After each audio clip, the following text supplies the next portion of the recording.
Hello everybody and welcome to today's lesson. We're going to see today a grammar structure. It's called linking words. As you can see, it's a plural words. There's so many words that we cannot cover in one presentation or one session. So we're only going to focus on one or two types of these linking words. The first one is called concession. We're going to see what concession is all about. And the second one is addition. I think this is pretty clear because it's addition, 1 plus 1, all right? When you add a sentence to another one. So a linking word, or linking words actually, they are words that connect sentences, right? This is why they're called linking. So words that link sentences or connect sentences together to give or to show certain functions that are carried within those sentences. So if it's still foggy, the image will get clearer as we carry on with the presentation. So for part one is concession. We're going to start with some examples. And now I want you to take a look at this pretty big guy, all right? His name is Joe, all right? So take a look at the picture. Try to write down 5 sentences about Joe based on the picture, your first impressions on him, all right? Take 5 minutes, try to jot down at least 5 sentences. I'm sure your sentences are very close to these. Joe is big and super strong, yeah. He owns a bodyguarding company, probably, yeah. And he's a professional wrestler. And he works out almost every day. Yeah, for sure. Look at those muscles. And he's vastly wealthy. Professional wrestler with a bodyguarding company. It's very possible. Yeah, very close. But here's what you don't know about Joe. Joe is afraid of cats. Imagine someone big with muscles with those muscles. I mean, he's still afraid of cats, especially the black ones. So he's gonna move with a deep sound like, hey, move out. And then you bring with you a black cat and you show it to him. He's like, no, sorry.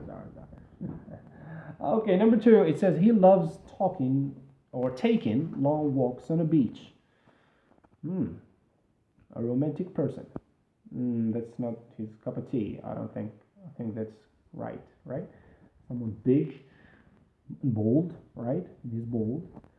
His face is very serious, and he still loves taking long walks on a beach with a dog, probably, like at sunset. Yeah. And he loves love music, and he hates bullying. He drives an old raggedy car. Rusty, old car.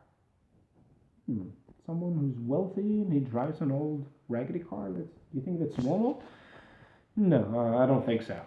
So let's say, for example, you want to talk about Joe, or write 2 sentences or 3 about Joe. So we need to link them. Let's take, for example, Joe is big and super strong. Full stop. He's afraid of cats, especially the black ones. This is a good sentence, yeah. But still there is something missing, right? It's not normal, and we need to show this abnormality in the sentence. Take another one, for example. Joe is wealthy, is vastly wealthy, super wealthy. It's like he's got a lot of money. He drives an old raggedy car, so we can't say and because it's not normal, right? So what we need now is a linking word that shows this contrast, or as we call it, not contrast, we call it concession. This is concession when 2 things are not normal, and then you have to show this function. So here are 2 examples, 2 linking words that we can use. They go like, although Joe is big and super strong, is this big comma, right? He is afraid of cats with no capital letter, all right? Cats, especially the black ones. Or we can start from the other side, and we say Joe is afraid of cats, especially the black ones, although he's big and super strong. Another word that you can use is called though. This is pretty different, all right? So we can use the second example. Joe is vastly wealthy. He drives an old raggedy car. You can go and say, Joe is vastly wealthy. He drives an old raggedy car though.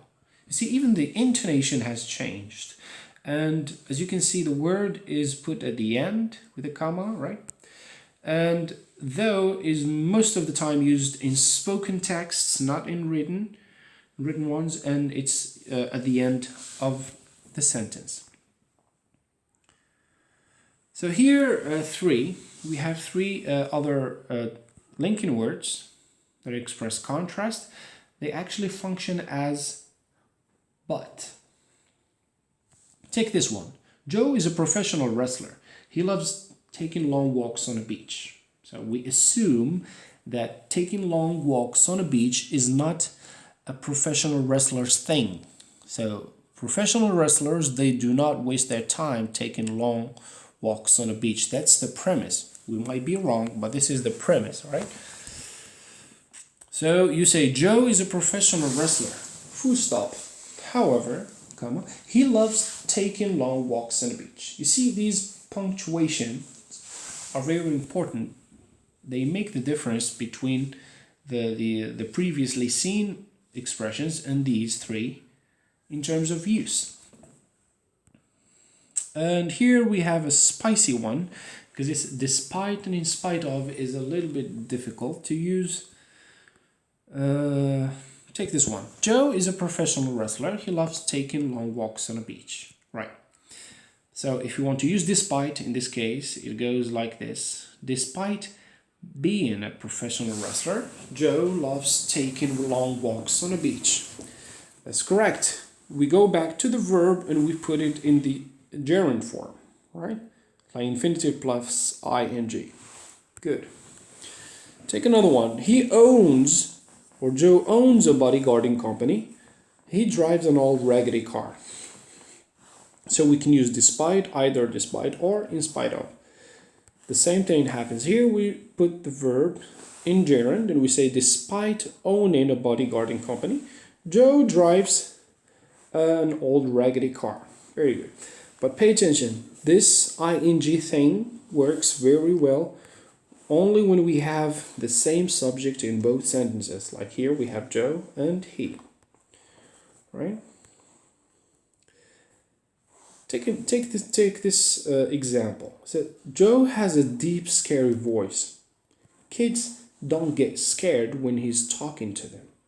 So the premise is that when someone has a deep, scary voice, kids usually get scared when he's talking to them. They get frightened. But in Joe's case, they're not. They're not afraid at all. So we say, despite Joe's deep, scary voice, kids don't get scared when he's talking to them. You see, we have changed a little bit the structure of the sentence. In the first example, we have Joe has a deep, scary voice. And the second one, we have Joe's deep, scary voice. You see, the same idea, the same focus, it's just it has been changed. So what do you think is the difference between these two sentences, or these two group of words, if you want to call them? So the first one is called a sentence because it has a verb in it. All right. So automatically the second one, as you can see, there's no verb in it. It's called a phrase or a noun phrase. So number two, or the second sentence, works well as a title of a text, right? Or a book, for example, Joe's deep, scary voice. Right? So I'm going to give you two sentences, and I want you to change them into phrases. Joe's company is very successful. Joe complains about it. All right, let's see. The success of Joe's company. It's like this is the story of the success of Joe's company. See, there's no verb in there. That apostrophe S, it's not the verb, it's the possession, right? The second one, it says Joe's complaint, right? It's the noun, complaint about it. Very good.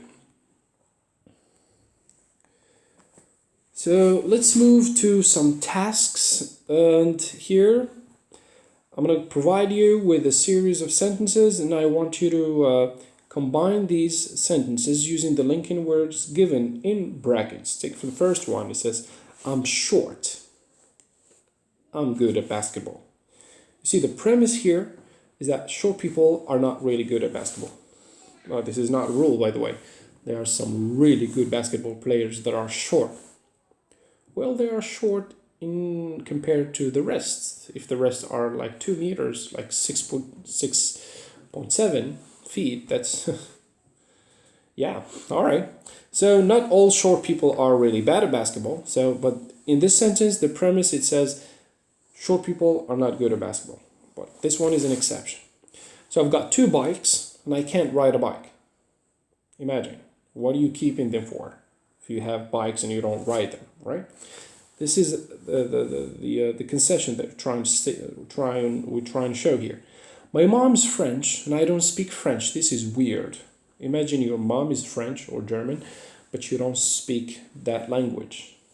Maybe your mother hates you, right? I'm just kidding. So you're going to take 5 minutes and try to work things out. Here's the correction. We say, despite being short, I'm good at basketball. Number 2, although I've got 2 bikes, I can't ride a bike. My mom's French, yet I don't speak French. Even though I love Italian food, I don't like pizza. I always go to bed early. Nevertheless, I'm always late for school. So now I'm going to provide you with sentences halves, and you have to match them. The first one says, although not many people came to the party. So the second part of the sentence is going to be shown later. I feel really tired today. Liam invited Dan to his party. In spite of having sold millions of books, so the next. The film was in French, so I didn't understand much, right? That's the second part. Even though they are not the best of friends, no one knows who she is. However, I still enjoyed it. We still had a great time, despite having a really good night's sleep. So pay attention to those linking words and remember the way we use them when we use punctuation, right? And what they need. It's like the changes in verbs and everything, all right? Take 10 minutes because it's going to be a little bit difficult for some of you. So take your time.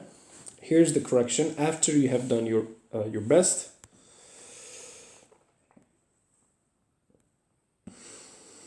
All right.